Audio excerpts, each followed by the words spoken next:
السلام عليكم ورحمة الله وبركاته. أهلا وسهلا فيكم. Vahoraika amby folo taona tokoa ity tovavy ity, Nada Al-Hadal no anarany, eny ambony fiara mitsoaka ny Yemen izy izao nalaina sary mihetsika izao. Amin'ny fony manontolo izy no milaza fa tsy verina mihitsy any amin'ny iray aman-dreniny raha saika ho alefan'izy ireo anambady. يعني ما فيش حياة، ما فيش تعليم، ما فيش قوة، ما فيش بين قلبهم رحمة. الموت أرحم لي، إنني أموت ولا أبقى. أنا أفضل أن أكون عند عمي ولا أفضل عندهم. يقتلوني، يهددوني، يقولوا لي إذا رحتي عند عمك بنقتلك. يعني إيش هذا؟ إيش تهديد؟ يهددوا الأطفال، يزوجوني، يرضيكم. وكمان أنا عادي، القتل عندي عادي، ولا أعيش عندهم ولا أعيش عندهم. Maro tokoa ireo tanora mamontena rehefa avy nalefa nomena vady, milaza manana ohatra betsaka amin'izany Nada Al-Hadal. براءة الطفولة، إيش ذنب الأطفال من تتزوجوهم كذا؟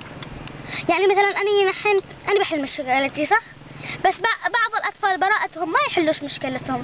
خالتي وهي خالتي عمرها 13 سنة، فعلت سنة مع زوجها وقبت الغاز وتروشت به وماتت. يعني كان يشل الحدايد هو يسكر وبينه مرض وبينه كل شيء. يعني يرضيكم إنه يعني نتزوج؟ يرضيكم؟